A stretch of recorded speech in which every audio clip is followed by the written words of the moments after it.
Hello friends, welcome to Shravani kitchen. ఇవాల్టి మన recipe అటుకులతో పునుగులు. చాలా రుచిగా ఉండడమే కాదు, చాలా తక్కువ ఆయిల్తో తేలిగ్గా చేసుకోవచ్చు. ఇవి మార్నింగ్ బ్రేక్ఫాస్ట్లోకైనా ఈవినింగ్ స్నాక్స్లోకైనా చాలా బాగుంటాయి. మరి అటుకులతో పునుగులను టేస్టీగా ఎలా చేయాలో ఇప్పుడు చూద్దాం. ముందుగా ఒక బౌల్లోకి 1 కప్పు లావ్ అటుకులను అంటే థిక్ అటుకులను తీసుకోండి. 1-2 సార్లు వాటర్ వేసి బాగా కడగండి. కడిగిన అటుకుల్లో కొంచెం వాటర్ని ఇలా యాడ్ చేసి ఒక 5-10 నిమిషాలు వదిలేయండి. దీని వలన అటుకులు తొందరగా మెత్తబడతాయి. 10 నిమిషాల తర్వాత చూడండి, అటుకులు చాలా సాఫ్ట్గా అయ్యాయి. ఇప్పుడు ఇలా ప్రెస్ చేస్తూ బాగా కలపండి. మీకు ఇలా చేతితో మ్యాష్ చేయడం కష్టంగా అనిపిస్తే మిక్సీలో వేసి గ్రైండ్ చేసి కూడా తీసుకోవచ్చు. అటుకులు మెత్తగా అయ్యాక 1/2 కప్పు బొంబాయి రవ్వ, అలాగే 1/2 కప్పు పెరుగుని యాడ్ చేయండి. ఇందులోనే సన్నగా తరిగిన ఉల్లిపాయలు, 2 టేబుల్ స్పూన్ల క్యాప్సికం, క్యారెట్ ముక్కలను వేయండి. 1 టీ స్పూన్ కారం.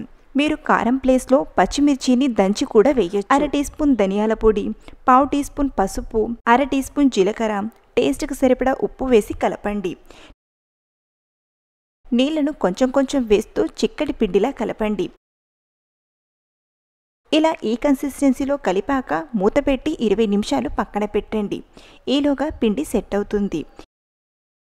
20 నిమిషాల తర్వాత 1/2 టీ స్పూన్ బేకింగ్ సోడాను వేయండి. అలాగే తరిగిన కొత్తిమీరను కూడా వేసి బాగా కలపండి. పిండి కాస్త ఇలా చిక్కగానే ఉండాలి. మరీ పలుచగా ఉన్న పొంగనాలు మెత్తమెత్తగా అంత బాగోవు. కాబట్టి పిండిని ఇలా కలిపాక స్టవ్ ఆన్ చేసి పొంగనాల ప్యాన్ని తీసుకోండి. అన్నిట్లోనూ కొంచెం కొంచెం ఆయిల్ని వేసి స్ప్రెడ్ చేయండి. కలిపి పెట్టిన పిండిని కూడా అన్నిట్లోనూ యాడ్ చేయండి. మూత పెట్టి 2-3 నిమిషాలు మీడియం ఫ్లేమ్లో ఉడికించాలి. 3 నిమిషాల తర్వాత మూత తీసి పొంగనాలపైన కొద్ది కొద్దిగా ఆయిల్ని అప్లై చేయండి.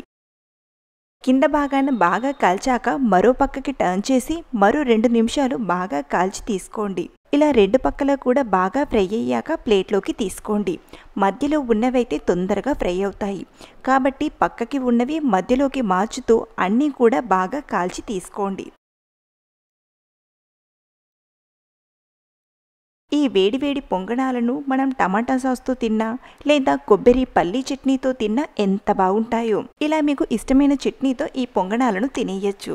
అటుకులతో ఎప్పుడు ఉప్మా చేసుకోవడమే కాకుండా ఇలా సింపుల్గా వెరైటీగా పొంగనాలను ట్రై చేయండి. మీకు ఈ టేస్ట్ కంపల్సరీగా నచ్చుతుంది. మీకు ఈ రెసిపీ నచ్చితే ఒక లైక్ చేయండి. అలానే మీ ఫ్రెండ్స్తో షేర్ చేసుకోండి. మరిన్ని టేస్టీ అండ్ వెరైటీ రెసిపీస్ కోసం మన శ్రావణి కిచెన్ ఛానల్ని సబ్స్క్రైబ్ చేసుకొని పక్కనే ఉన్న బెల్ ఐకాన్ని యాక్టివేట్ చేయండి. Thank you for watching.